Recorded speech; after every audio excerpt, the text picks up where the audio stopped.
Ya, selamat malam semuanya. Terpujilah Sang Buddha, Namo Buddhaya.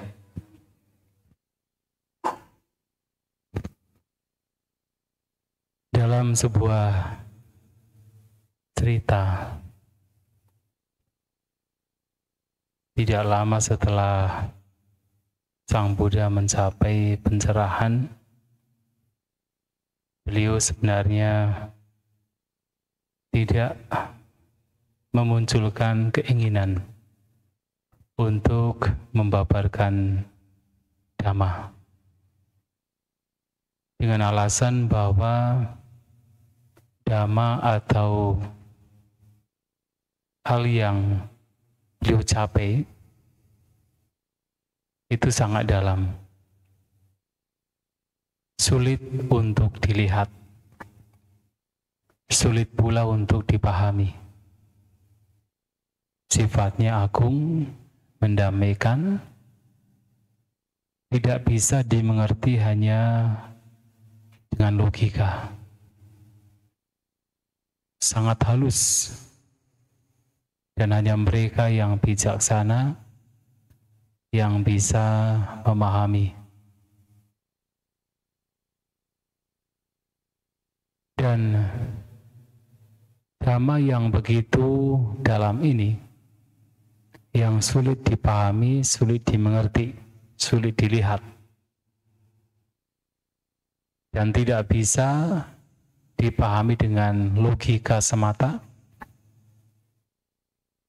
akan sangat sulit untuk dipraktikkan, bahkan untuk ditembus oleh orang-orang yang masih sangat terlena, sangat bergembira di dalam berbagai kenikmatan indera. Dan itu mesti diakui. Sulit untuk dipraktikkan, untuk bisa ditembus oleh siapapun yang masih sangat terlena, sangat melekat, sangat bergembira di dalam berbagai macam kenikmatan indera. Mengapa demikian? Karena Dhamma di sini ketika dipraktikkan bersifat mengurangi kemelekatan. Sementara semakin kita melekat dengan berbagai macam kesenangan indera, maka semakin sulit untuk bisa melenyapkan kemelekatan. Oleh sebab itu, Dhamma di sini juga bisa diperhatikan oleh mereka yang betul-betul ingin berjuang. Berjuang untuk melawan arus.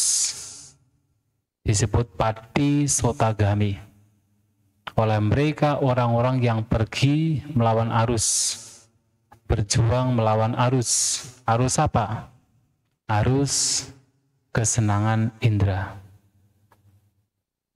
Sementara tidak bisa kita pungkiri, hampir semua makhluk itu biasanya disebut anusotagami, yang pergi mengikuti arus kesenangan indera. Nah, sehingga bagi yang memang begitu terlena, terseret oleh arus kesenangan indera, yang memang cenderung untuk pergi mengikuti arus kesenangan indera, ya mau tidak mau, tidak bisa dipungkiri akan lebih sulit. Dan itu pula yang kemudian Sang Buddha pada akhirnya boleh dikatakan tidak memunculkan pemikiran untuk membabarkan Dhamma. Disebut pasuwiharu. Adalah berdiam di dalam kenyamanan. Jadi kalau tidak mengajarkan Dhamma kan nyaman. Kalau mengajarkan dhamma itu tidak nyaman, karena mesti berjuang. Nah, Sang Buddha batin beliau pada waktu itu adalah dalam kondisi pasubiharu, berdiam dalam kenyamanan. Karena melihat bahwa nanti kalaupun mengajarkan dhamma, hanya akan menimbulkan kelelahan, capek. Sementara sudah lelah tetapi orang-orang yang diajar tidak mengerti. Hanya kemudian memang ketika Brahma Sampati datang memberitahukan, walaupun sedikit ada orang-orang yang akan mengerti dhamma, dan orang-orang ini adalah mereka yang memiliki sedikit debu di matanya, dengan kata lain memiliki sedikit kotoran batin, yang begitu pintu dhamma dibuka, mata mereka akan terbuka, akan mampu melihat dhamma, kotoran batin yang bersih langsung terhapus bersih. Kemudian Sang Buddha juga melihat dengan mata batin beliau dan memang menemukan ada orang-orang walaupun sedikit, tidak banyak, yang akan mengerti dhamma ketika pintu dhamma dibuka. Itulah kemudian beliau mulai mengajarkan dhamma. Dan kepada siapa? Kepada orang-orang yang akan mengerti dhamma. Maka muncul pemikiran, kira-kira siapa yang patut, yang layak pertama kali untuk bisa mendengarkan dhamma? Dalam batin beliau muncul pemikiran Alara Kalama dan Udaka Ramaputta. Mereka adalah dua guru meditasi yang sebenarnya kotoran batinnya sudah sangat tipis. Begitu dibilas dengan air dhamma, langsung habis. Tetapi kemudian sayang, dua orang ini sudah terlahir di alam yang tidak memungkinkan. Bahkan seorang Buddha bisa membabarkan dhamma. Mereka terlahir di alam arupa jana, arupa Brahma. Maka kemudian beralih ke dalam kepada pemikiran lain. Siapa kira-kira? Maka muncullah dalam batin beliau Pancawagya, 5 petapa yang pada saat beliau mempraktikkan praktik yang salah, yaitu praktik penyiksaan diri, 5 petapa ini mengikuti. Jadi menunggu bodhisattva pada waktu itu kapan beliau bisa mendapatkan solusi untuk bisa terbebaskan. Ditunggu-tunggu sampai 6 tahun, tetapi tidak kunjung diperoleh pula. Malahan kemudian bodhisattva mulai makan. Padahal mereka berpikiran hanya dengan praktek menyiksa diri seseorang bisa terbebaskan. Melihat bodhisattva mulai berpindah patah. Mulai berpindah patah di sekitar Uruvela, mulai makan. Nah, 5 petapa ini kemudian berpikir, wah ini sudah nggak berhasil ini. Kemudian ditinggalkan. Mereka pergi ke Isipatana. Sementara bodhisattva dengan kekuatannya sendiri setelah badan menjadi sehat, kemudian melanjutkan perjalanan, akhirnya bertemu dengan siapa? Dengan Sujata. Ya. Ada yang mengatakan setelah beliau Sang Buddha itu praktek penyiksaan diri, kemudian mendapatkan makan dari Sujata. Padahal sudah makan terlebih dahulu. Ya toh? Bagaimana bayangkan badan kurus kering, bahkan dikatakan ingin memegang perut, yang terpegang adalah punggungnya. Ingin memegang punggung, yang terpegang adalah perutnya. Bahkan ketika kemudian mau buang air kecil, air besar terjungkal. Harus mengadakan perjalanan dari Uruvela sampai ke Senanigama. Jauh kan? Kita naik mobil saja jauh. Kalau yang pernah ke India kan ya, itu jauh. Padahal waktu itu beliau sudah berpindah patah di sekitar Uruvela. Begitu badan sudah sehat, kemudian beliau pergi ke Senanigama atau kampung Senani, di sana bertemu dengan Sujata. Mendapatkan makan yang terbuat dari apa? Susu sapi ya. Susu sapi. Susu sapi. Namanya apa namanya? Namanya apa? Ada mengatakan nasi susu ya. Nasi susu atau bubur Sujata. Bubur atau nasi?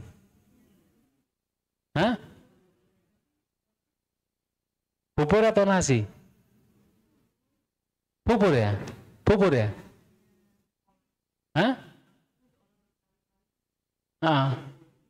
Bubur ya? Oh, ada biji-bijinya ya? Pernah makan? Oh ya. Iya, ada yang mengatakan bubur ya, bubur Sujata. Tapi yang benar adalah nasi, bukan bubur.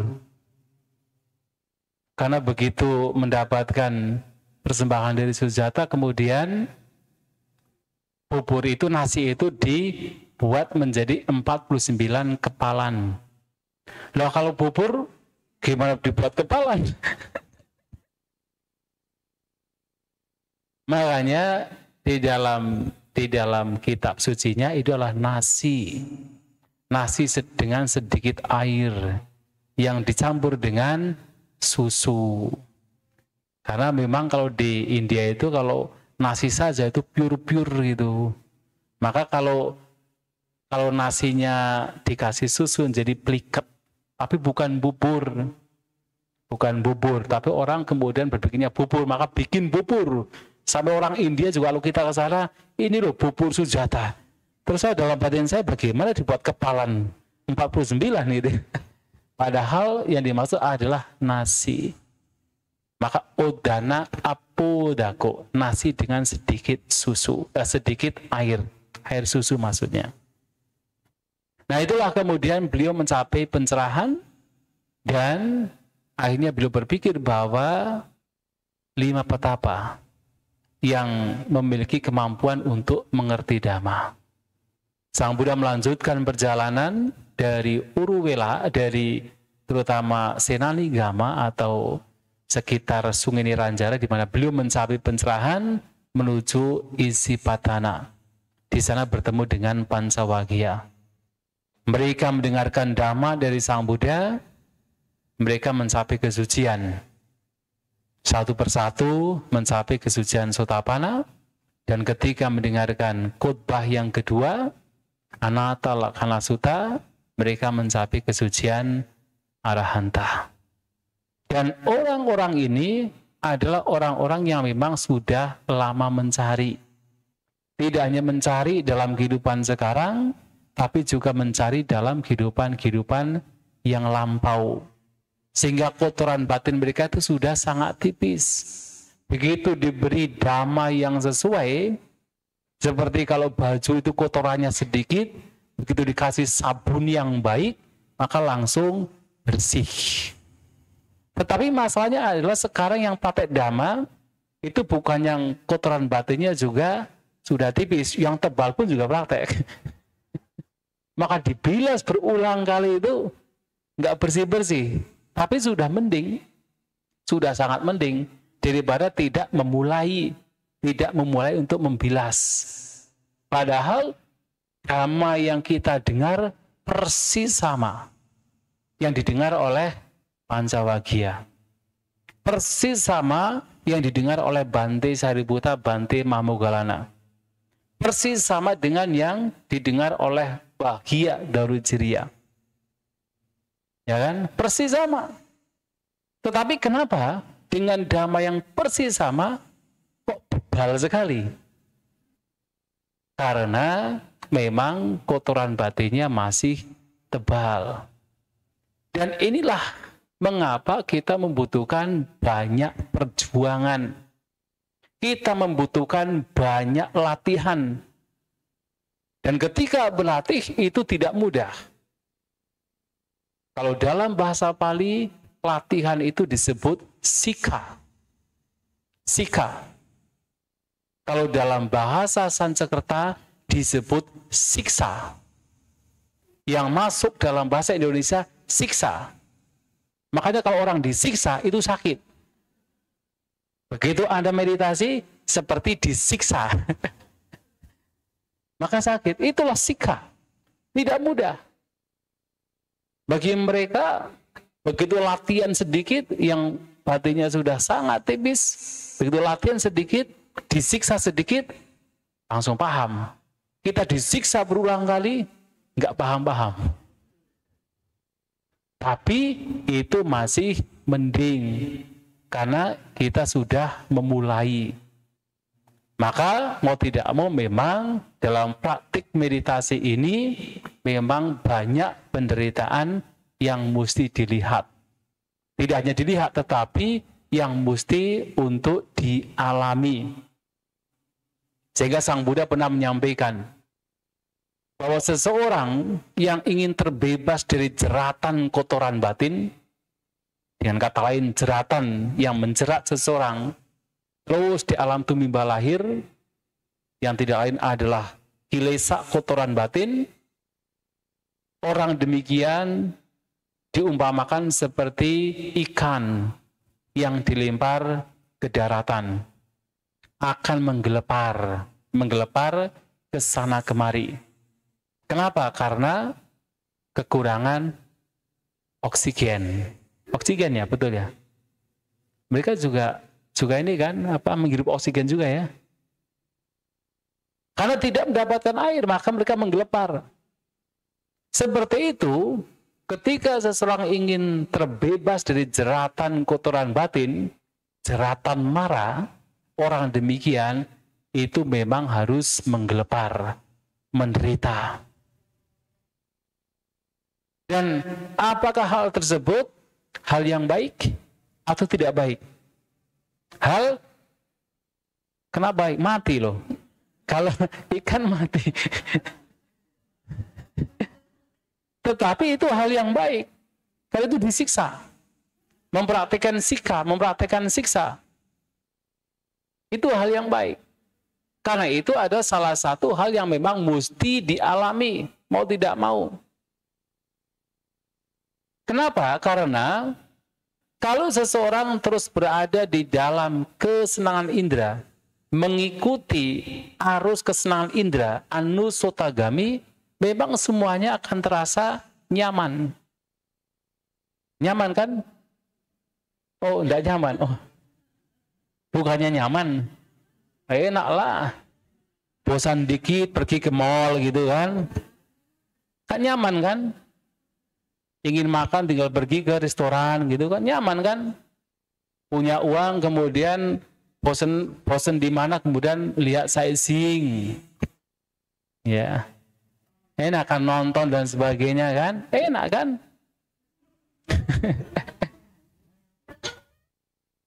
Oh, nggak pernah, berarti nggak pernah merasakan.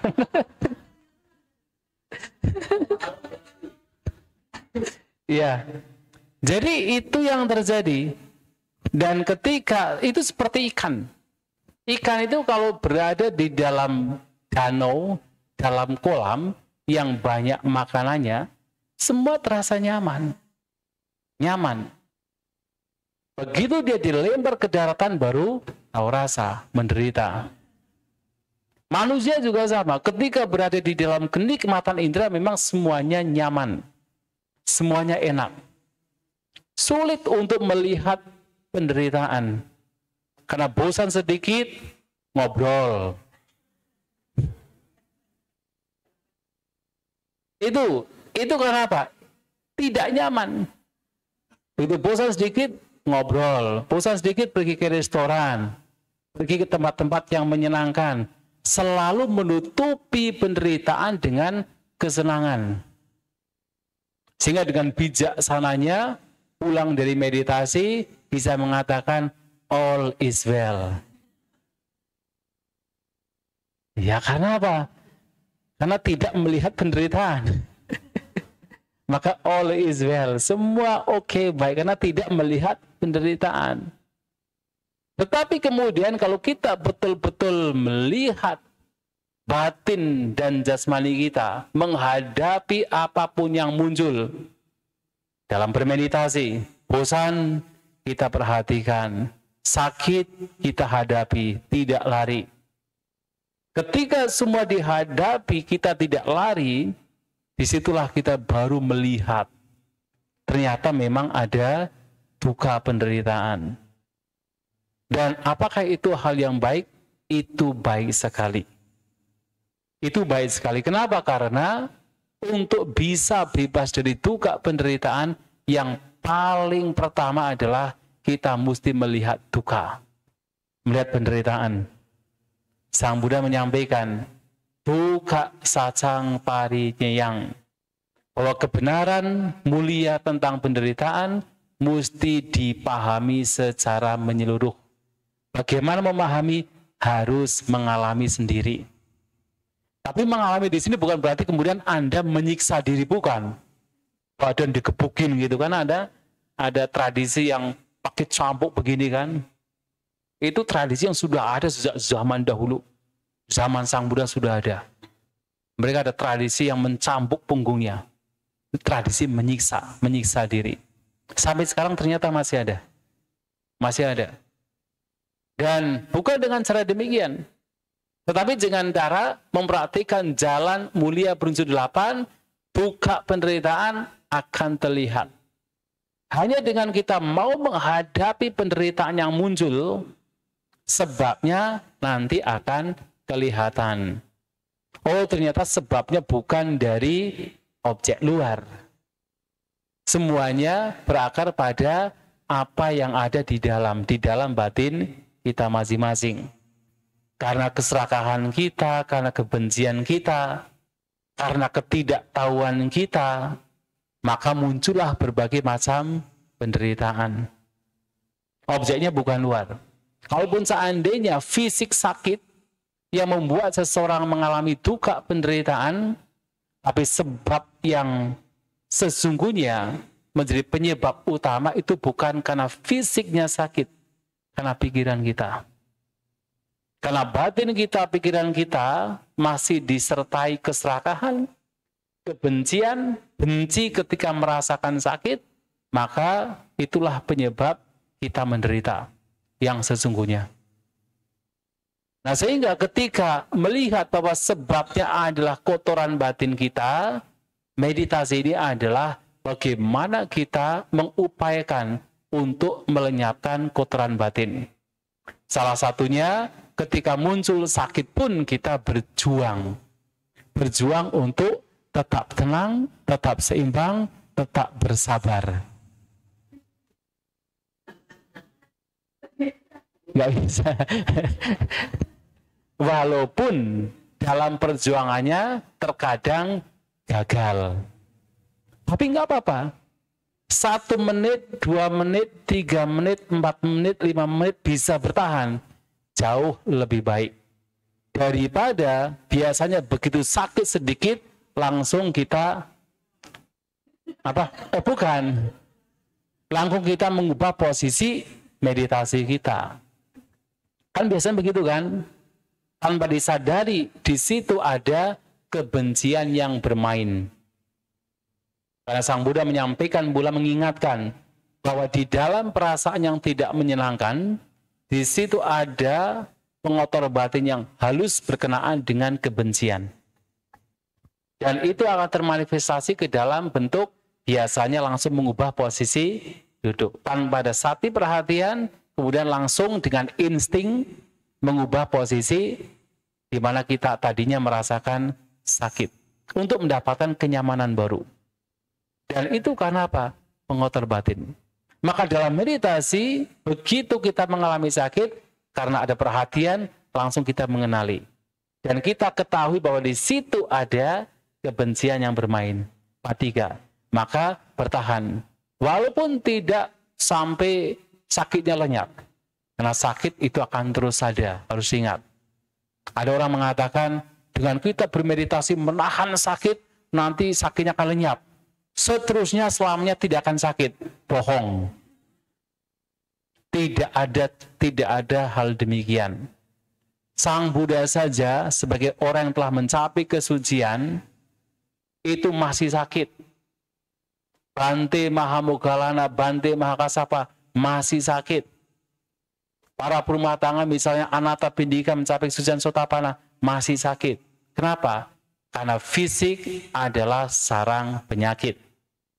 Hanya bedanya adalah mereka yang batinnya telah bebas dari pengotor batin, badan boleh sakit, tetapi batin tidak ikut sakit.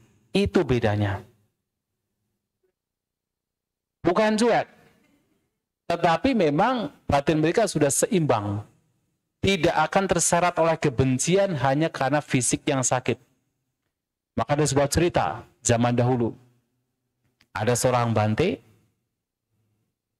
ketika dia berada di gubuknya, tiba-tiba ia memanggil para biku lain, tolong ya, badan ini dibawa ke depan sebelum menjadi kaku. Loh, Bante kenapa? Tadi digigit ular berbisa gitu. Nah betul begitu dikotong ke depan, sebentar kemudian badan menjadi kaku. Karena mungkin digigit ular king cobra barangkali. Karena kalau kobra yang kecil-kecil itu biasanya sampai berjam-jam baru kaku. Tapi kalau king cobra 2-3 menit langsung mati. Hah? Ada sutanya. Itu tanda parita itu dari cerita ini. Terdapat di dalam Vinaya Pitaka. Kemudian mereka bertanya kepada Sang Buddha, Bante ini kenapa ya? Walaupun badannya, walaupun digigit ular berbisa, kok tidak menampakkan kegelisahan, tidak menampakkan kekhawatiran. Dan biasanya kalau kita sakit kan kita merintih, kita ya gelisah, khawatir, takut gitu kan. Apalagi sudah tahu yang menggigit adalah ular kobra, wow sudah tahu akan mati gitu pasti ya gelisah itu kan. Tapi Bante ini tidak. Nah, Sang Buddha mengatakan karena Bante ini adalah seorang arahanta. Sehingga walaupun badan itu sakit, batin tidak ikut sakit. Apakah arahanta tidak mengalami sakit? Sakit. Tidak, perasaan tidak menyenangkan ada, tetapi batin tidak ikut sakit. Nah, ini yang juga sesungguhnya dilatih di dalam bermeditasi. Di dalam perasaan tidak menyenangkan, tidak terseret oleh kebencian, dilatih. Di dalam perasaan yang menyenangkan, tidak terseret oleh keserakahan, dilatih. Senantiasa membawa batin untuk seimbang. Tidak terseret oleh suka maupun tidak suka, seimbang. Melalui apa? Sama, melalui sati, panya, wirya. Tiga ini yang membuat kita selalu membawa kondisi batin kita seimbang, tidak terseret oleh kesukaan maupun ketidaksukaan. Sehingga di dalam apa yang disampaikan Sang Buddha, Mahasatipatthana Sutta, yang oleh para guru meditasi, itulah yang dijadikan panduan untuk praktek vipassana. Selalu dikatakan dalam setiap landasan perhatiannya, apakah ketika menjadikan jasmani sebagai objeknya, atau menjadikan perasaan sebagai objeknya, batin sebagai objeknya, atau bentuk-bentuk pikiran sebagai objeknya, maka beliau menyampaikan, atapi sampajano satima vinaya loke abija domanasang. Gak usah dihafal, nanti pusing. Kemarin sudah pusing ya. Seseorang harus memiliki apa? Atapi semangat. Sama dengan wirya, semangat. Harus punya semangat. Seseorang harus memiliki sampajana, sama dengan kebijaksanaan. Tanya kebijaksanaan. Seseorang harus memiliki sati, perhatian. Ada semangat, kebijaksanaan, perhatian. Untuk apa? Vinaya loke abija domanasang. Untuk memberantas, untuk melenyapkan abija dan domanasa. ketamakan dan kebencian, suka dan tidak suka. Untuk membawa batin seimbang, tidak terseret oleh suka maupun tidak suka terhadap apapun. Dan ini semua adalah latihan. Maka dalam meditasi ini memang bukan sesuatu yang mudah. Karena memang yang kita lihat mau tidak mau adalah duka penderitaan. Dan itu mesti kita lihat. Untuk bisa mengetahui sebab duka, mesti melihat duka ini. Kalau Ajahn Chah memberikan sebuah perumpamaan. Seseorang itu seperti, maksudnya dalam konteks duka penderitaan itu seperti seseorang yang kakinya tertusuk oleh duri. Ketika ia berjalan, kadang-kadang terasa sakit, kadang-kadang tidak terasa sakit. Ketika kemudian bagian yang tertusuk duri berbenturan atau terbentur dengan sesuatu, baru akan terasa sakit. Tapi kalau tidak terbentur, tidak akan terasa sakit. Dan akan terus demikian. Tidak pernah tahu sebenarnya apa yang sedang terjadi. Itulah manusia. Manusia itu sebenarnya tahu ada duka, ada penderitaan, tetapi kenapa ditutupi terus dengan kesenangan, seakan-akan penderitaan itu tidak ada. Kalaupun ada, itu samar-samar, tidak begitu kelihatan, kan begitu ya? Samar-samar, sehingga apa? Tidak ada keterbukaan batin untuk bebas dari penderitaan. Karena terlihat samar-samar. Kadang memang ada rasa sedih, ada rasa kecewa, tetapi kebanyakan ada rasa bahagia. Betul ya? Kenapa? Alam manusia juga alam sugati. Ini termasuk surga ini sebenarnya. Alam manusia itu termasuk alam surga, alam sugati. Jadi bukan alam apaya. Kalau alam apaya kan rendah, 4 itu. Nah, dari manusia sampai alam Brahma itu namanya alam sugati. Maka banyak bahagianya sebenarnya. Nah, sehingga sulit untuk melihat penderitaan kalau hidupnya hanya seperti itu. Nah, untuk bisa melihat duka penderitaan, untuk bisa melihat apa yang sebenarnya terjadi, kenapa kadang-kadang kakinya terasa cengkring-cengkring, kadang-kadang kok fine-fine saja, maka orang demikian harus duduk diam dan melihat. Baru kelihatan, oh ternyata ini loh ada duri yang menancap di kakinya, yang menjadi penyebab ada penderitaan.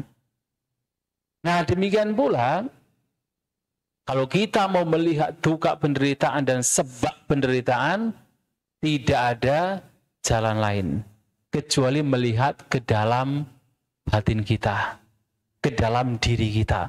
Tidak ada jalan lain. Harus melihat ke dalam diri kita melalui meditasi. Baru akan tertambah dengan jelas. Oh, ternyata memang ada duka penderitaan. Dari duka penderitaan yang sifatnya kasar, seperti Anda duduk, terasa sakit, apakah kaki atau pinggangnya, punggungnya yang sakit, sampai kemudian duka dalam konteks bahwa ternyata semua fenomena sifatnya berubah. Orang mungkin paham tentang perubahan, tetapi akan terlihat dengan lebih jelas itu ketika bermeditasi. Terutama perubahannya akan terlihat dengan cepat sekali. Misalnya apa? Dalam satu sesi duduk meditasi, baru saja saya mendapatkan kebahagiaan. Sekarang mendapatkan penderitaan. Kemudian bahagia lagi, menderita lagi. Itu dalam satu sesi. Nanti kalau lama-kelamaan, bahkan dalam setiap momennya adalah perubahan. Dan tidak ada satupun yang bisa dipertahankan. Dan itulah duka, itulah penderitaan. Hanya akan dapat terlihat kalau seseorang dengan sati, panya, wirya melihat ke dalam batin dan jasmaninya. Dan kemudian juga akan terlihat sebabnya apa. Semua ini yang membuat seseorang menderita adalah karena kotoran batin, karena kilesa, karena loba, dosa, moha. Maka satu-satunya jalan adalah dengan melenyapkan sebabnya. melenyapkan keserakahan, kebencian, maupun kebodohan. Dan jalan yang dipraktikkan adalah meditasi. Yang jalan ini merupakan jalan yang selaras dengan jalan mulia berunsur 8. Artinya apa? Artinya ketika bermeditasi, yang dikembangkan tidak lain adalah yang pertama, pandangan benar. Samadhi, pandangan benar. Yaitu memiliki pandangan berkenaan dengan 4 kebenaran mulia. Mulai tahu ini loh duka penderitaan. Ini loh sebabnya. Ini loh ketika sebabnya dilenyapkan maka penderitaan itu akan lenyap. Memahami demikian itu adalah pandangannya benar. Kalau cara pandang kita menjadi benar, maka cara berpikir juga menjadi benar. Kalau kita tahu cara pandang kita melihat bahwa kilesa pengotor batin adalah sebab penderitaan, maka cara berpikir kita adalah berpikir untuk melenyapkan kotoran batin. Itu adalah berpikir yang benar atau sama sangkapa. Kalau betul-betul pandangan dan cara berpikir benar, tidak kemudian menjadi lengah, tidak kemudian menjadi terlena, tidak kemudian disusupi oleh pikiran-pikiran yang buruk, maka nanti ucapannya juga menjadi benar. Perbuatan jasmaninya juga menjadi benar. Kecuali kalau kemudian disusupi oleh kotoran batin. Ya ucapannya menjadi salah. Perbuatannya menjadi salah. Tapi kalau kemudian betul-betul tidak disusupi, sama sangkapannya ini dipertahankan atas dasar pandangan yang benar, maka ucapan perbuatan jasmaninya juga menjadi benar. Kalau kemudian dengan ucapan perbuatan jasmani benar, otomatis mata pencarian juga menjadi benar. Itu otomatis itu. Karena mata pencarian itu manifestasi dari ucapan dan perbuatan jasmani. Betul ya? Orang berdagang kan pakai ucapan, pakai jasmani kan? Walaupun didasari oleh pikiran kan? Tapi kan yang bergerak jasmaninya, ucapannya. Kalau ucapan jasmaninya benar, berarti mata pencariannya juga menjadi benar. Nah kalau bayangkan, pikirannya, perbuatannya, ucapannya benar, maka kalau itu dilakukan lagi dan lagi, diupayakan dalam kehidupan sehari-hari, maka itu menjadi daya upaya yang benar.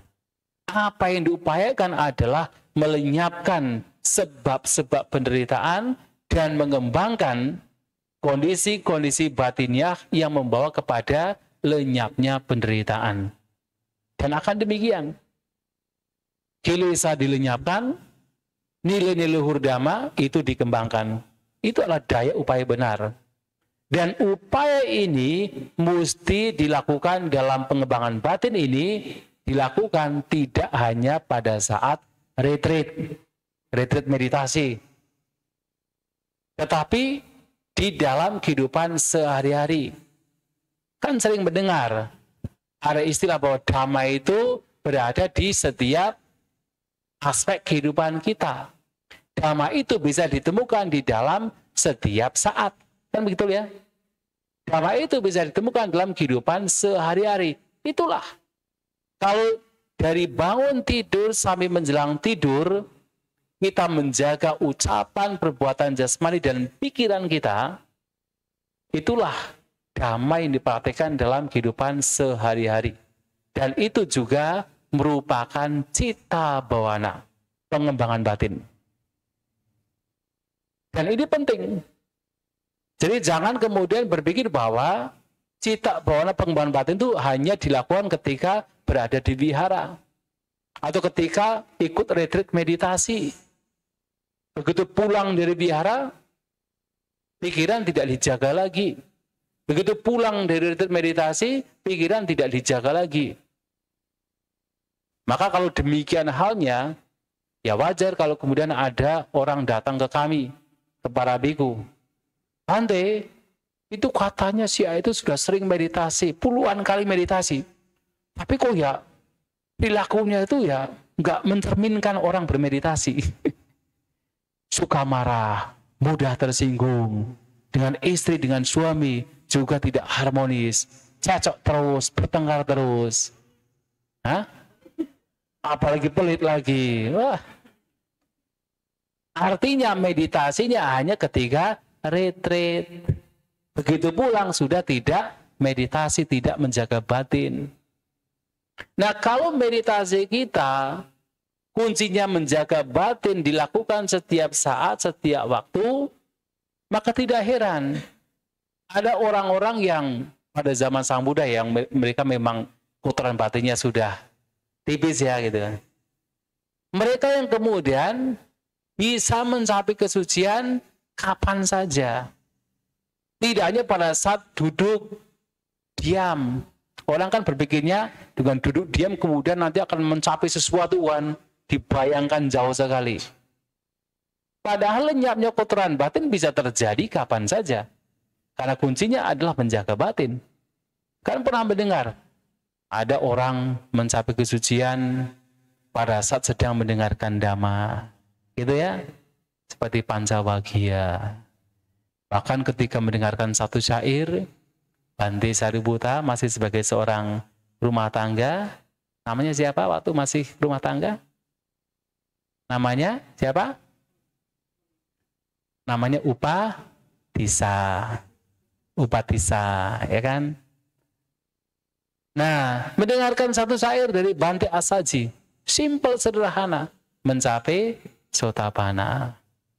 Kemudian pernah mendengarkan kisah Bhikkhuni Patacara? Pernah dengar ya? Nah, Patacara itu seorang bhikkhuni ketika masih sebagai seorang berumah tangga, ia melarikan diri, kabur dengan kawin lari lah gitu kan, kawin lari gitu kan. Dia ya, yang kemudian keluarganya meninggal semua secara tragis. Jadi dua anaknya, satu meninggal karena terbawa banjir, satu dimakan burung elang, suaminya meninggal karena tadi terpapak ular, kemudian saudara dan orang tua meninggal karena rumahnya terbakar. Kemudian menjadi gila dia, menjadi gila sampai nggak pakai pakaian selepun. Ketika Sang Buddha sedang membabarkan dharma, dia datang. Tapi datangnya bukan ingin mendengarkan dhamma. Karena gila sebenarnya dia. Nah, oleh orang-orang sudah mau diusir gitu kan, tapi oleh Sang Buddha biarkan dia masuk.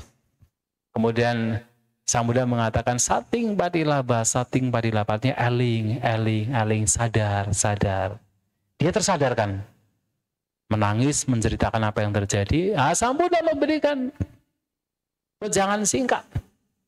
Yang intinya adalah memang tidak ditemukan siapapun termasuk orang tua, suami, anak yang bisa menjadi pelindung sejati. Mendengar demikian mencapai Sotapanna.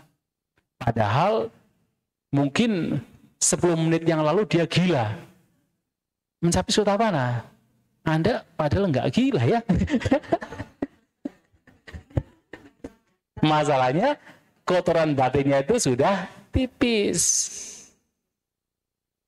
Padahal yang didengar, yang dibahas persis sama dengan apa yang didengar oleh Patacara. Kita persis tahu, kita juga tahu secara teori bahwa memang tidak ada pelindung. Orang tua tidak bisa melindungi kita, anak tidak bisa melindungi kita. Awalnya kan Patacara memang berpikir bahwa suami adalah pelindung dia. Dia lari dengan suaminya, kawin lari. Suaminya meninggal, berpikir bahwa dua anaknya ini akan menjadi pelindung, mati semua. Dia pergi ke orang tuanya, mungkin orang tua, saudaranya jadi pelindung, mati juga. Terus siapa pelindungnya? Linglung kan? Tanpa pelindung jadi linglung. Itulah kemudian disadarkan oleh Sang Buddha. Karena kotoran batinnya itu sudah tipis, maka cepat selesai. Walaupun 3 belenggu yang dihancurkan, masih ada 7 belenggu lainnya. Nah, dia kemudian menjadi seorang bhikkhuni.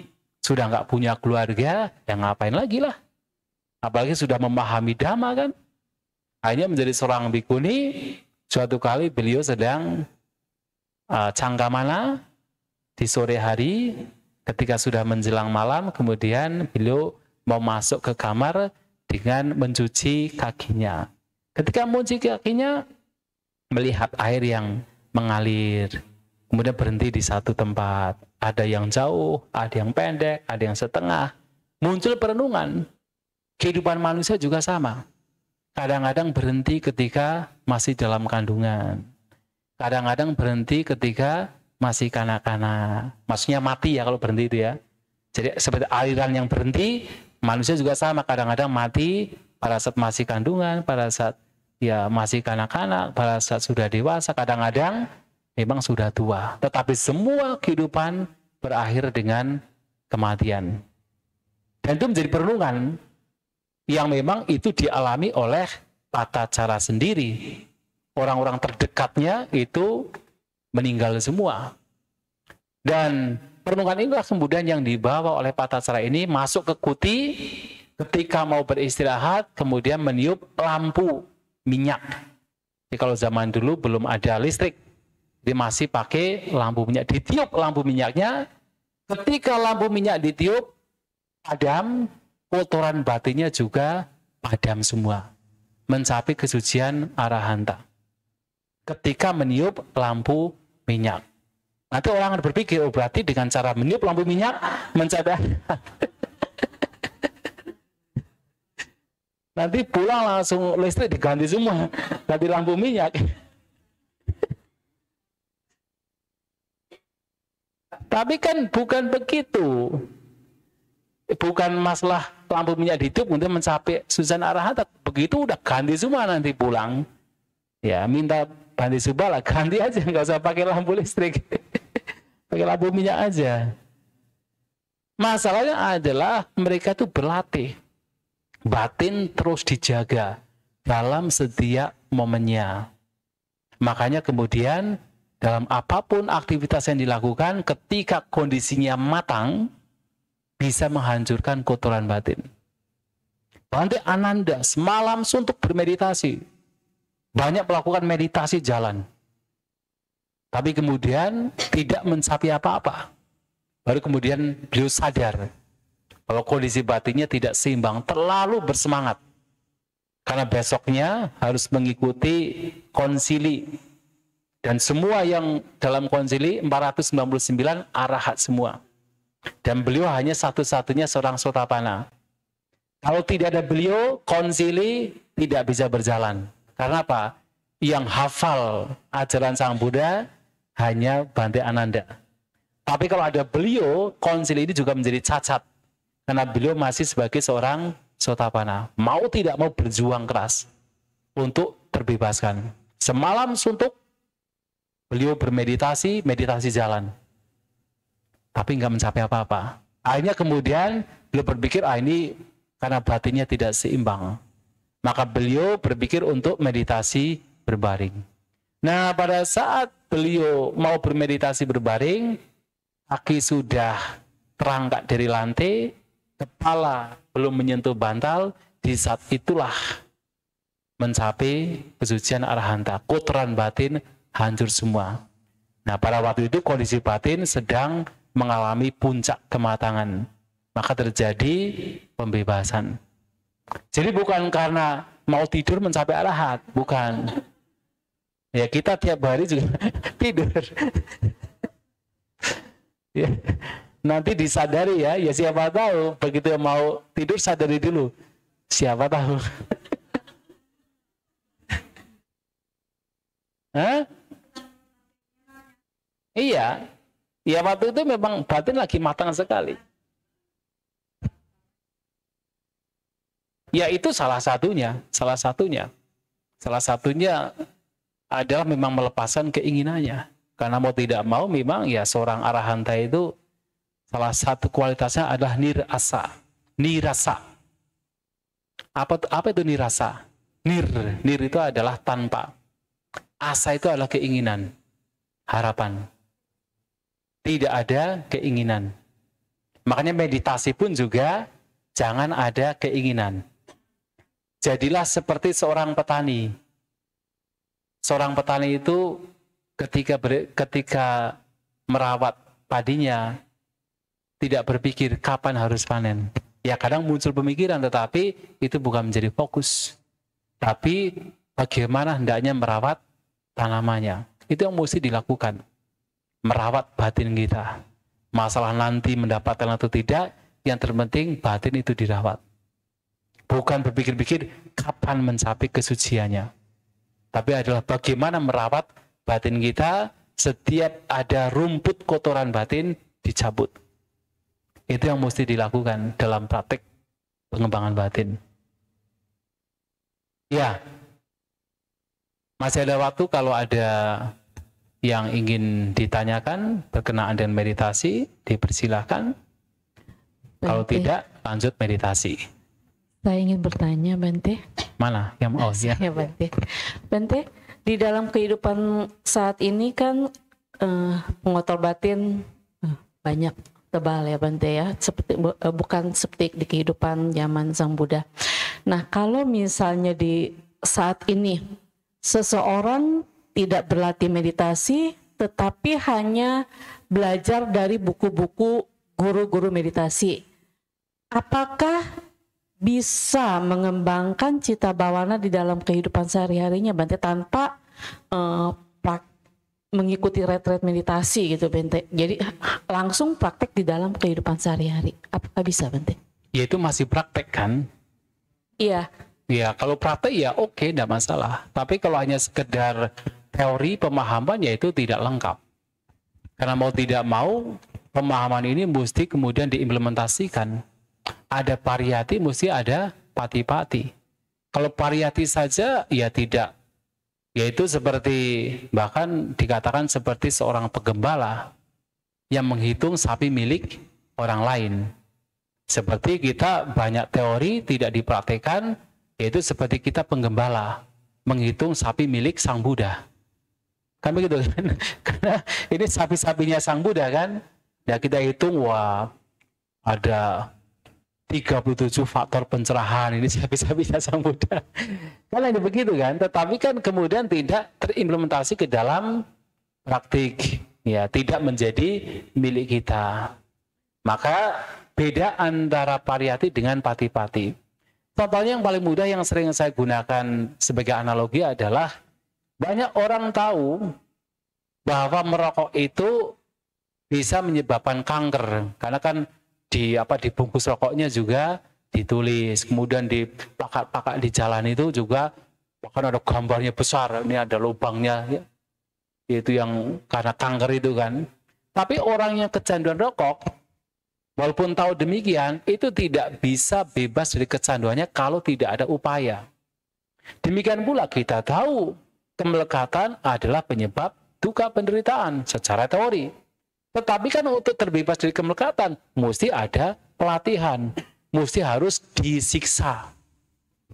Harus mempraktekkan sika, latihan. Kan begitu. Kita tahu bahwa 5 gugusan ini sebenarnya tidak ada aku, tidak ada diri. Tetapi kan pandangan, pemikiran, persepsi tentang diri ini begitu kuat. Sangat kuat. Dan itu lenyap hanya ketika dengan melatih batin. Saking kuatnya persepsi aku, bahkan ketika kita melihat misalnya video,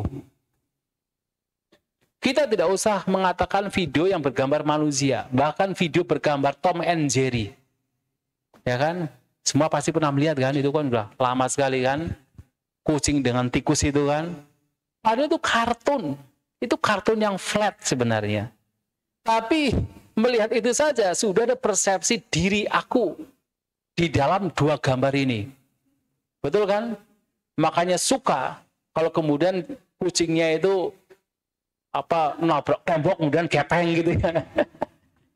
Itu kenapa? Ada persepsi diri padahal di kartun jelas-jelas itu adalah gambar. Apalagi kalau gambarnya berupa manusia. Apalagi kemudian melihat manusia dengan jelas. Pandangan, pemikiran, persepsi, diri, makhluk, aku, itu kuat sekali. Dan itu kita tahu itu penyebab penderitaan. Tetapi kenapa tidak bisa melenyapkan? Ya karena hanya sekedar teori. Makanya kan tadi saya sampaikan, ya Sang Buddha menyampaikan di awal sekali, ketika merenungkan Dhamma kan, bahwa Dhamma beliau sangat dalam, gambiro, sulit dilihat dudaso, sulit dipahami duranubuto, bersifat mendamaikan santo, panito luhur, atakawacaro, tidak bisa dipahami hanya dengan logika. Orang kan berlogika kan, hanya logika saja mah orang sudah mencapai sotapana semua ini. Kayak kemarin saya sampaikan kan, kalau logika saja sudah mencapai sotapana semua. Tetapi kemudian tidak bisa dipahami dengan sekadar logika. Sangat halus dipuno. Dan hanya mereka yang bijaksana akan menyelami pandita wedanio. Akan menyelaminya dengan mengalami sendiri. Dan itu tentu hanya bisa diperoleh dengan cara meditasi. Cita bawana pengembangan batin. Apakah ikut retreat atau di dalam kehidupan sehari-hari. Ya bahkan ya yang baik adalah kadang ada waktu ikut retreat, dalam kehidupan sehari-hari juga masih dijaga dengan baik. Itu akan sangat baik dalam praktek ini. Teori saja seperti Putila, Bhante Putila. Pernah dengar ya Bhante Putila ya? Kebetulan tadi saya ada pembekalan, ada yang bertanya tentang Bhante Putila. Ya mungkin kita ini termasuk Putila sebenarnya. Kosong. Ceritanya begini, Bhante kan sangat senior dan pandai sekali di dalam Dhamma, tapi tidak pernah dipraktikkan. Sampai memiliki 500 siswa yang ditahbiz oleh beliau. Wah, Bhante Sukimo saja hanya berapa biku ya? Nah, ini 500 kan banyak kali ya. Tetapi di tengah-tengah ketika di tengah-tengah para biku, Sang Buddha mengatakan, wahai Putila yang kosong gitu kan. Ya bayangkan, biku senior punya 500 siswa, dikatain begitu, sakit hati dong gitu kan.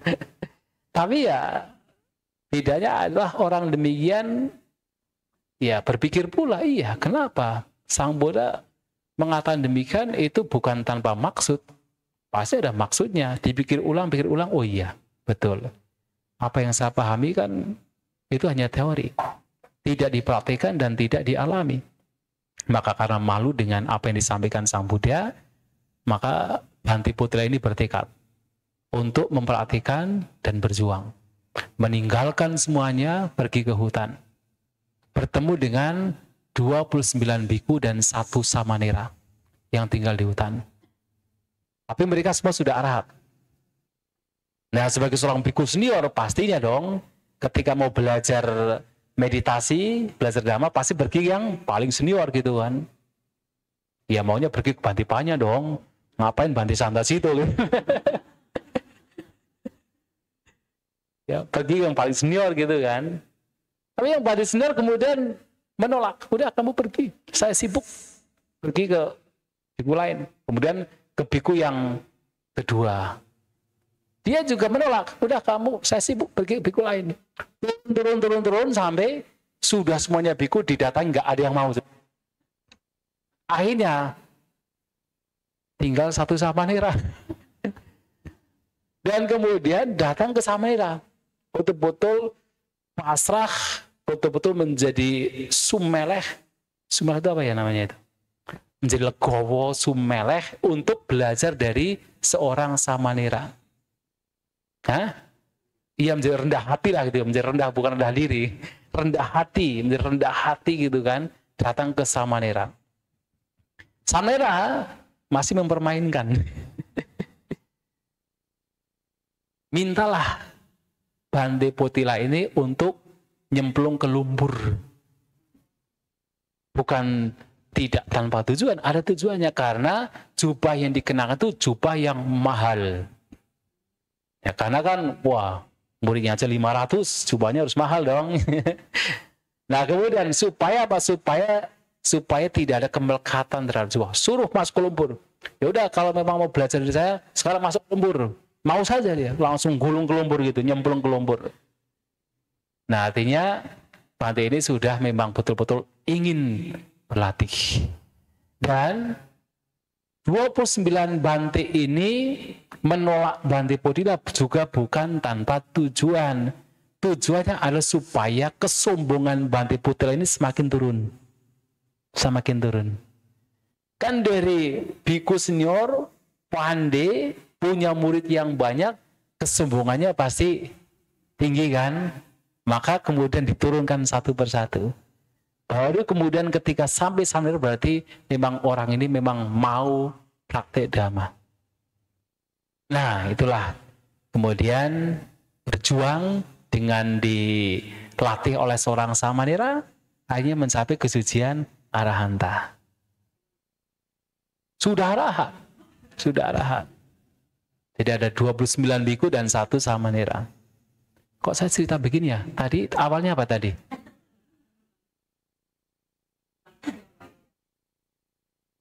Oh iya ya, makanya kan ya ini, makanya kan harus berjuang, harus pati-pati seperti Bante Podila.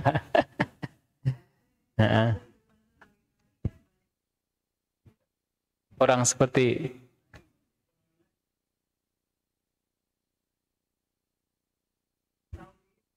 kita dulu sajalah.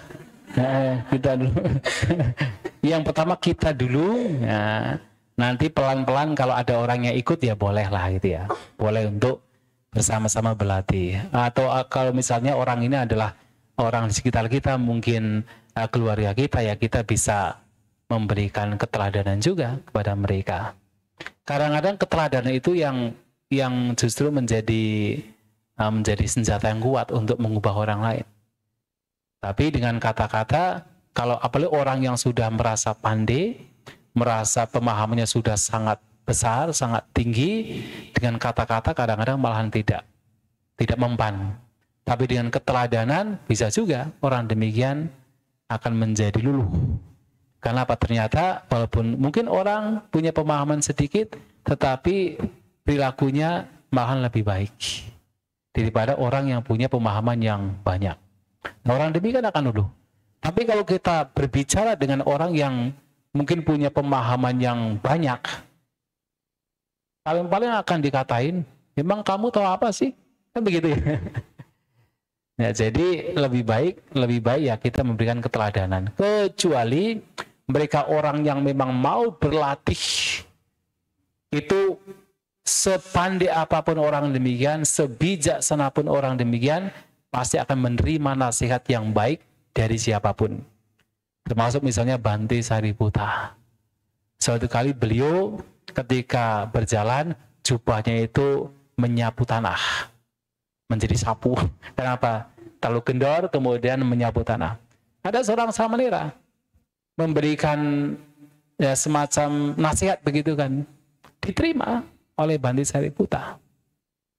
Ya itulah, manusia besar malahan menerima apapun nasihat yang baik yang diberikan oleh siapapun, tidak menjadi sombong. Ya, begitu ya. Oh, tentu super sabar, super rendah hati. Iya.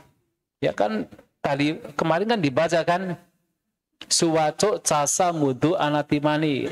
Suwaco menjadi orang yang patuh, mudu menjadi orang lemah lembut, anatimani tidak sombong. Kan dibaca ya? Dibaca artinya kan?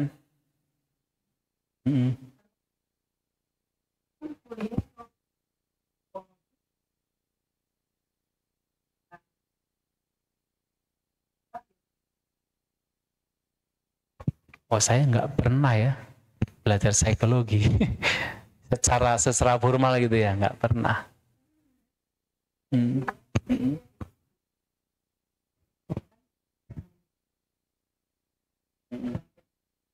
Oh, yang dulu ya, sama dulu. Terus?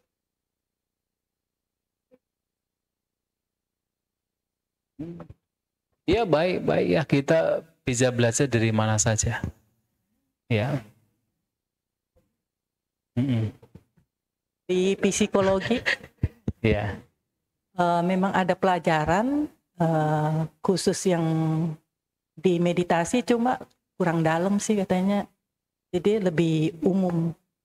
Memang mereka tuh praktekkan walaupun non-Buddhis katanya. Ya bagus. Sekarang ya kita pertama belajar dari siapa saja. Apapun yang baik, ya baik untuk kita pelajari. Itu sangat baik. Kemudian yang kedua ya memang kita harus praktek untuk bisa memahami apa yang sudah dipahami. Untuk bisa lebih mendalam mesti kita praktikkan.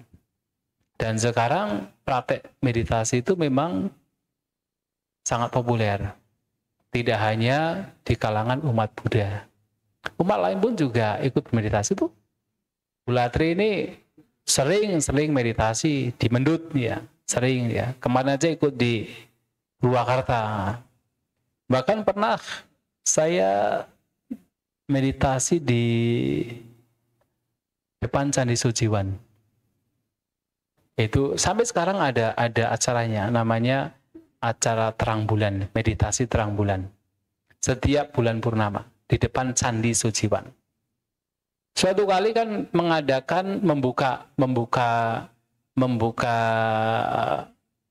siapa yang mau ikut meditasi. Hanya sebentar saja, jam 6 sampai jam 9 malam lah. Itu yang hadir 250-an orang. Umat Buddhanya paling 30 orang. Iya. Hampir semua itu dari umat beragama lain. Mereka ingin belajar meditasi. Dan sering begitu. Kita membuka sebanyak apapun pasti penuh. Di depan Candi Sujiwan.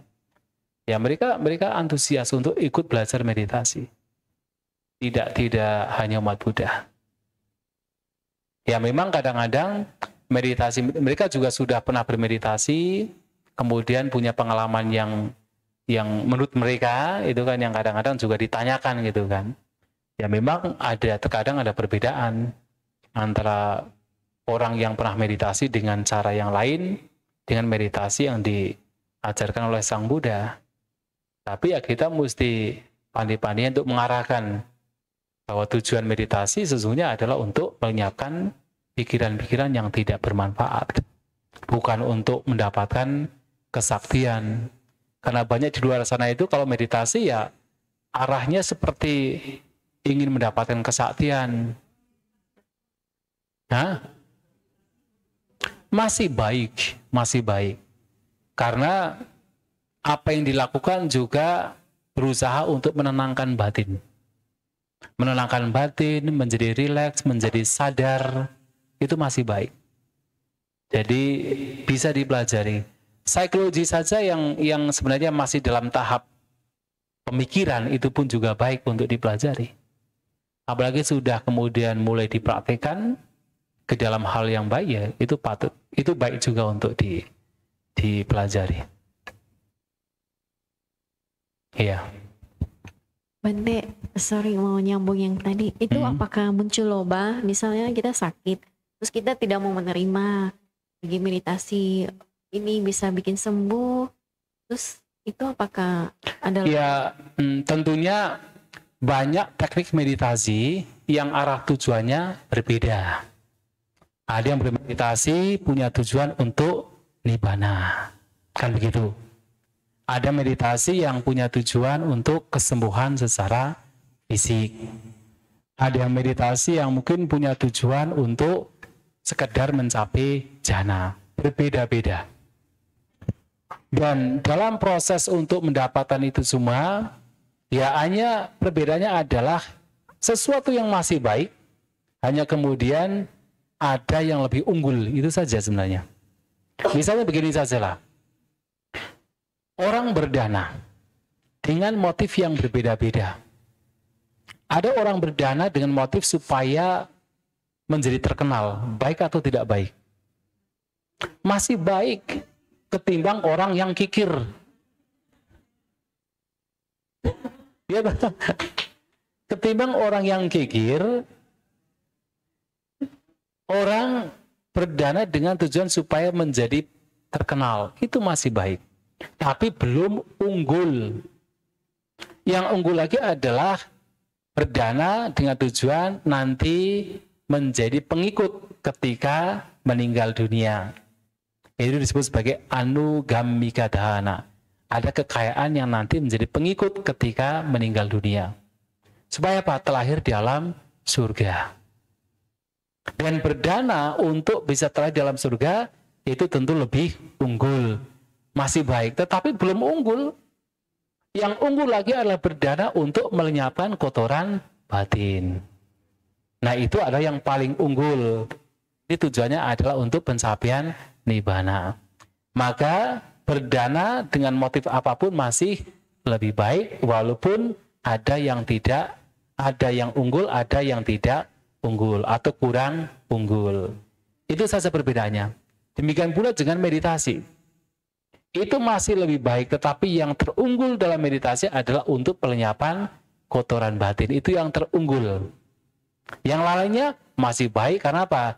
Tidak melukai yang lain. Ya kan, tidak melukai yang lain, tidak merugikan yang lain, bahkan di dalam diri sendiri juga masih ada hal-hal yang bermanfaat. Tetapi memang akan lebih unggul lagi kalau tujuannya adalah untuk pembebasan. Tapi ini pun juga masih baik seperti berdana, seperti tadi. Tanha, kalau tanha itu akan muncul di dalam semua karma perbuatan. Orang ingin mencapai jana pun juga ada tanha. Diawali tanha. Karena ada keinginan. Diawali ya masih terkontaminasi dengan awija juga. Kenapa? Awija itu adalah ketidaktahuan terhadap 4 kebenaran mulia. Salah satunya adalah tidak tahu tanha itu adalah sebab penderitaan. Nah, padahal setiap perbuatan itu pasti diiringi oleh tanha. Setiap perbuatan. Maka kemarin saya bilang kan, awija pacaya sanggara. Dengan adanya awija, ketidaktahuan yang salah satunya adalah tidak tahu bahwa tanha adalah sebab penderitaan, seseorang terus melakukan kara, melakukan perbuatan. Ada berapa? 29 cita yang berhubungan dengan karma. Jadi ada 12 yang disebut apunya bisangkara, bisangkara-sangkara yang berasosiasi dengan apunya tanpa kebajikan, yaitu 12, yaitu akusala cita, akusala mula cita. Kemudian ada 13 punya bisangkara. Yaitu apa? 8 sobana cita dan 5 rupa wacara. 13. Dan ada 4 aninja bisangkara. Itu batinnya sudah tidak goyah dalam konteks pencapaian arupa jana. Pun itu muncul karena apa? Awija. Tetapi dari tanha pun dengan bersandar pada tanha, seseorang juga akan termotivasi untuk berjuang.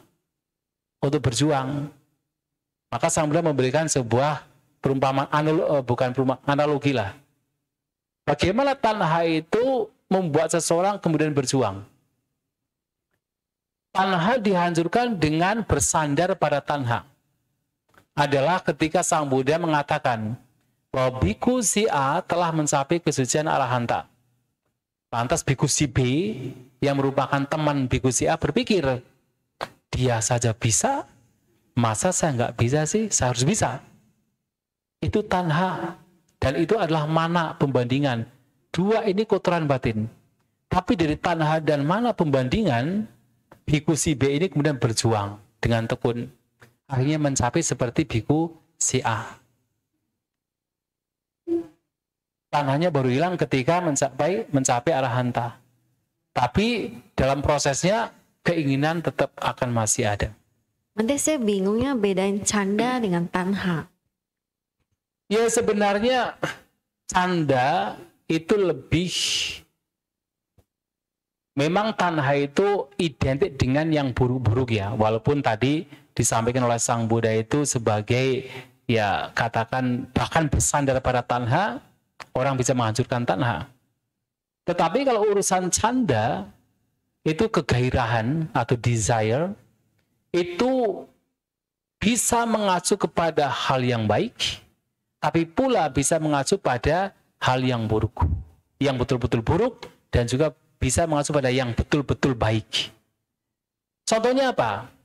Ketika Sang Buddha mengatakan kama canda, keinginan untuk menikmati kesenangan indera, itu salah satu perintah batin, niwarana. Itu betul-betul berbahaya, perintah batin. Atau ketika Sang Buddha mengatakan candaraga, keinginan dan nafsu ragawi, itu juga adalah pengotor batin, candaraga.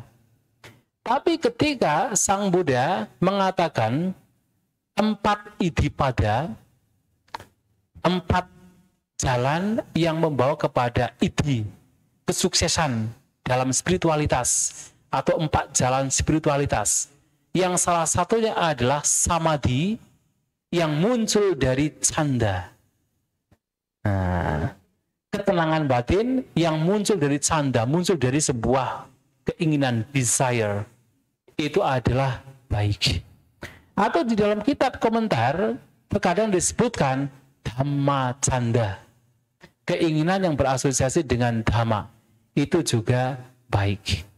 Maka canda ini bisa mengacu kepada hal yang buruk, bisa mengacu kepada hal yang baik, tergantung arah dan tujuannya. Itu. Tapi kalau tanha memang kadang identik dengan yang buruk-buruk hanya saja. Dalam satu kesempatan yang Sang Buddha mengatakan bahwa tanha pun bisa menjadi sandaran. Dan tanha di sini sebenarnya mengacu kepada dhamma canda sebenarnya. Kenapa? Karena dia saja bisa, masa saja nggak bisa sih? Kalau keinginan untuk praktek dhamma, untuk praktek dhamma juga. Tetapi kemudian oleh Sang Buddha dikatakan sebagai canda juga, sebagai tanha. Ya? Oh silakan, silakan. Dhamma canda.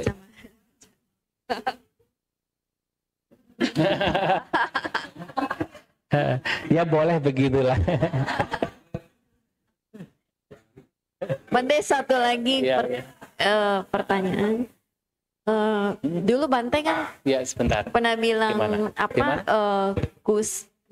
Garuka Kusala Kama, contoh seseorang yang pencapaian jana. Kemudian waktu meninggal, dia langsung masuk ya ke alam Brahma. Itu ke alam mana, rupa atau arupa. Sedangkan menurut Abhidhamma harus saat menjelang kematian harus masuk dulu, baru bisa terakhir di alam Brahma. Iya betul. Jadi yang mana yang benar ya? Iya, memang Garuka Kama, terutama Kusala Garuka Kama itu salah satunya pencapaian jana. Tetapi seseorang bisa terakhir di alam Brahma itu ketika memang di saat kematian itu kondisi batinnya memang juga tidak meninggalkan jana. Maka ia bisa terlahir di alam Brahma. Kemana? Tergantung dari jananya. Kalau jana 1, 2, 3, 4, atau kalau dalam Abhidhamma sampai jana kelima, rupa jana, maka masuk alam rupa Brahma. Tapi kalau jananya adalah arupa jana, maka masuk arupa Brahma. Berarti bukan otomatis, Bante. Oh bukan. Harus tetap masuk. Makanya kan di dalam banyak kitab pengulas itu selalu dikatakan orang demikian mempertahankan jana aparijina, tidak sampai melepaskan jana. Betul-betul sudah wasi, punya mastery terhadap jana. Sehingga ketika meninggal pun juga dalam kondisi batin yang memang dalam kondisi jana. Oh, berarti masuk ke dalam jana. Oh iya, harus begitu. Meninggal. Nah, tetapi kalau meninggalkan jana ya belum tentu. Ketika meninggal kemudian terlahir di alam Brahma. Bahkan di Wadata sudah mencapai jana, mencapai beberapa abinya, meninggal masuk abiji. Iya, karena juga melakukan akusala garuka kama. Jadi harus, kalau memang mau ya harus dipertahankan, tetapi ya itu bukan tujuan. Ya bukan tujuan untuk bisa terlahir di alam rupa sebelum Brahma. pencerahan. Hah?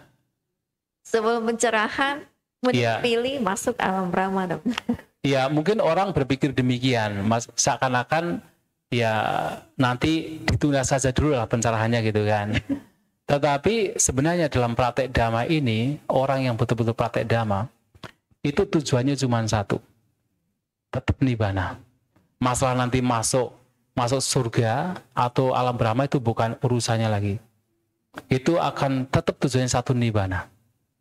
Kadang ya banyak bahkan ya di antara kita yang kadang-kadang misalnya begini, sudahlah mencapai Sotapanna dulu. Dengan mencapai Sotapanna kan nanti tidak terakhir di alam apa ya. Kan begitu kan? Tetapi di balik itu ada kecenderungan yang sebenarnya pengotor batin. Adalah apa? Supaya bisa menikmati kesenangan indera sebanyak mungkin, tapi tidak masuk alam apa ya. Padahal dalam praktek dhamma ini seharusnya malah justru memunculkan apa? Nibbida. Betul-betul muak terhadap semua fenomena, termasuk alam surga, termasuk alam Brahma. Bahkan seseorang yang belum mencapai Sotapanna pun, salah satu 16 nyana yang nanti dipasang di sini, salah satunya adalah Nibbida nyana. Pengetahuan yang betul-betul justru muak dengan semua fenomena.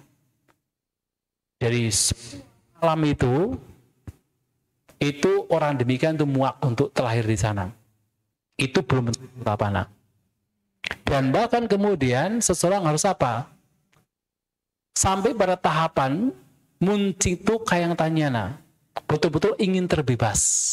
Karena melihat bahwa tidak ada satupun yang bisa dijadikan sandaran seperti patacara ini, kemudian betul-betul ingin terbebas. Dan orang demikian diibaratkan seperti seekor katak yang masuk ke dalam mulut seekor ular. Belum ditelan, tapi masuk dalam mulut seekor ular. Apa yang dia lakukan? Ingin betul-betul terbebas. Nah, tapi kalau masih punya keinginan, yang penting masuk Sotapanna, kemudian kan tidak masuk apa ya, itu sebenarnya nggak ada nibbida. Bahkan tidak ada betul-betul mucing tuh kayak tanyana, tanpa disadari. Ya, jadi nibbida harus muncul. Bahkan anicca dukkha anatta sebagai perenungan adalah untuk apa? Nibbida. Untuk keengganan, kemuakan terhadap semua fenomena. Bahkan alam Brahma sekalipun. Ya.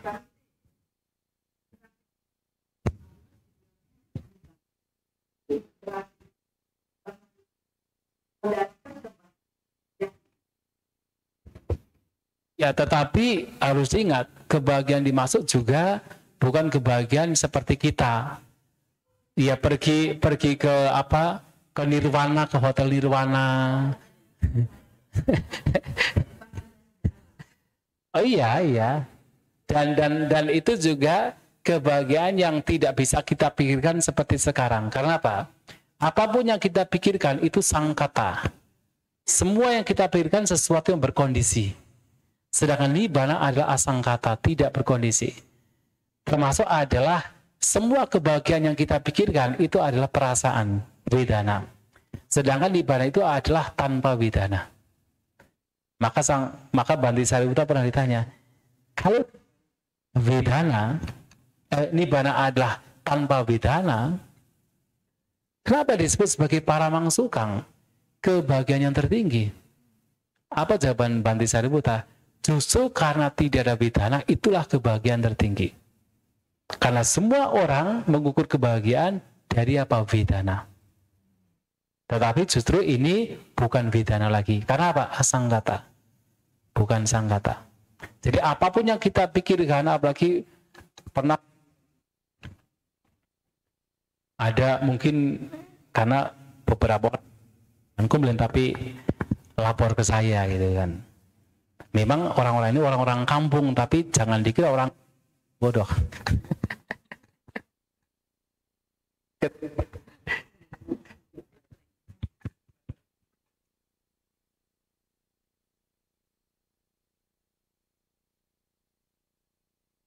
Ya, ketika ada penceramah datang ke kampung tempat tinggal saya,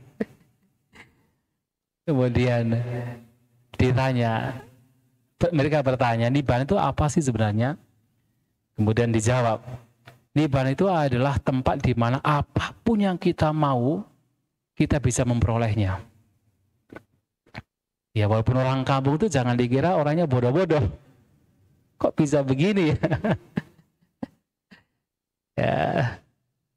Ya, kemudian mereka bilang ke saya bilang ya memang betul.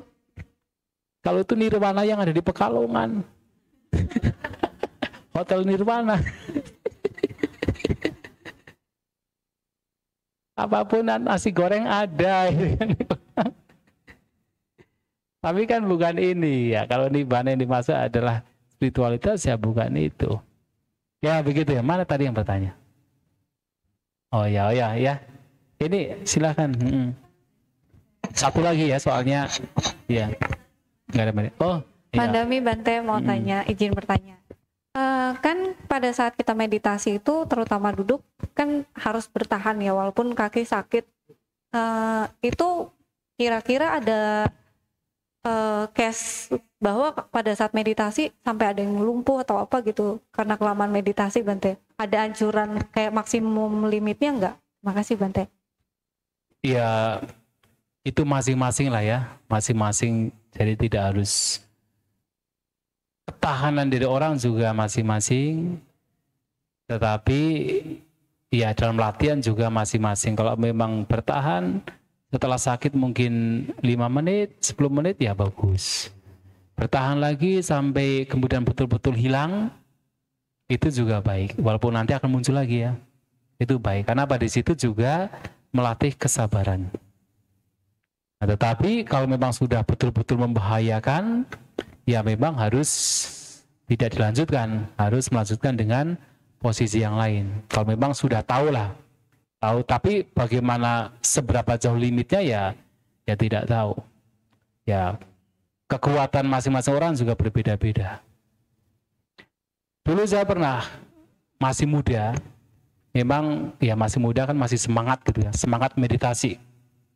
Apalagi pernah mendapatkan dari di antara para biku waktu itu masih Samera, ada dari Jerman, dari Israel, dari India, dari Sri Lanka, lagi berdiskusi. Salah satu Bante dari Jerman menyampaikan kalau ingin mendapatkan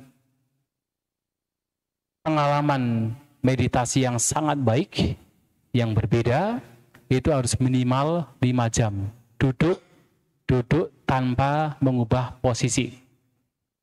5 jam. Namanya juga masih muda, wah pokoknya sakit apapun saya tahan gitu. Oh bisa, sampai 8 jam saya bisa waktu itu. Tidak.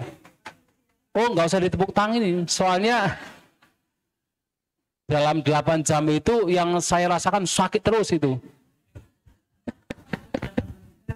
Itulah, karena memang masih kuat, masih muda, sehat, bisa tahan. Ternyata ada kekuatan manusia, maksudnya dalam arti kita itu bisa bersabar, kita bisa bertahan. Dan waktu itu sering dilakukan, 5-6 jam itu sering dilakukan, sekali 8 jam itu. Dan itu enggak mengubah posisi, tetapi dampaknya apa? Dampaknya itu begitu bangun dari duduk meditasi, sakit sekali saya sampai air mata keluar, terlalu sakitnya. Padahal pada saat duduk ya sakit, kemudian lenyap, tenang, sakit lagi, lenyap lagi, tapi tidak sampai memunculkan air mata. Nah pas begitu selesai, terlalu sakitnya sampai air mata keluar dengan sendirinya. Dan pada waktu kaki saya di bagian belakang itu kebas dua-duanya sampai 3 bulan kebas. Derita bagian belakang 3 bulan. Hah? Hilang kebasnya.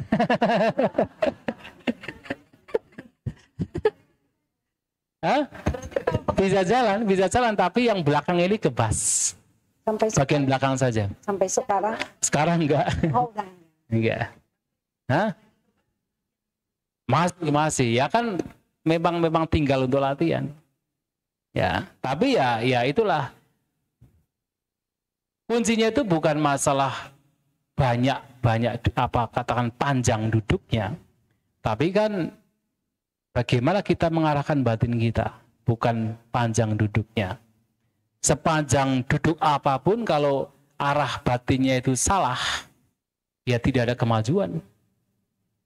Ya seperti sering saya katakan, seekor ayam bisa duduk berjam-jam di tempat dia mengerami telur. Tetapi apakah ayam tersebut sedang bermeditasi? Ya tidak lah. Ya tidak, karena kan tidak ada kebijaksanaan.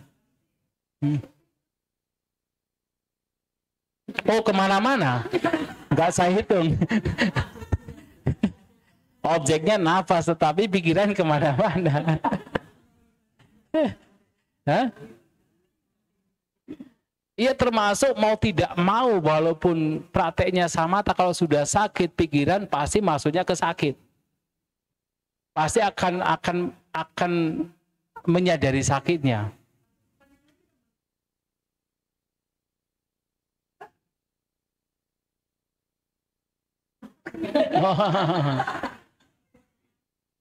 Enggak. Pada waktu itu yang terpenting adalah bersabar.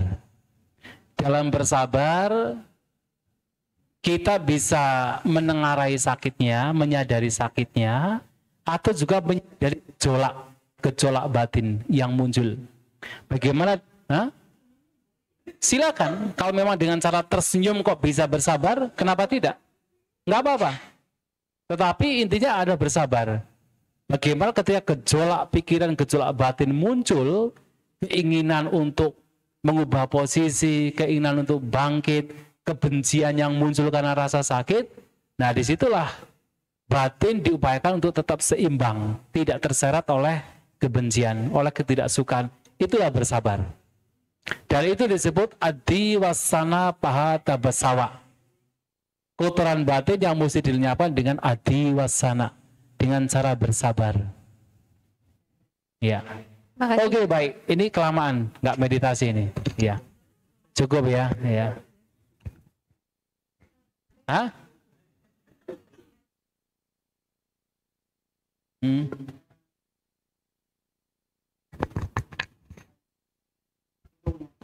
Iya, nafas ya. Nafas melalui hidung.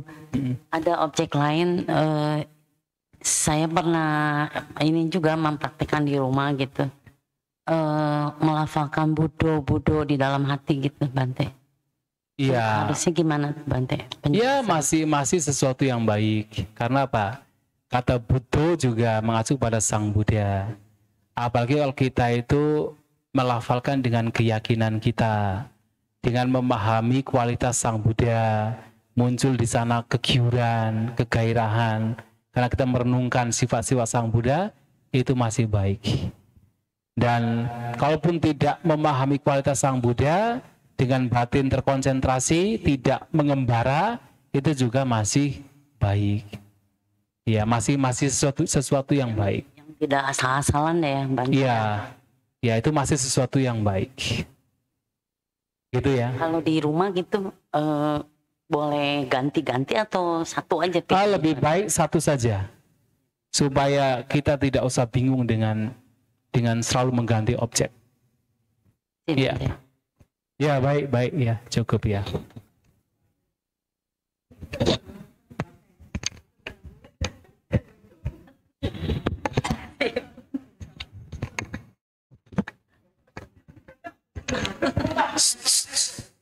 Ya, cukup dulu ya. Besok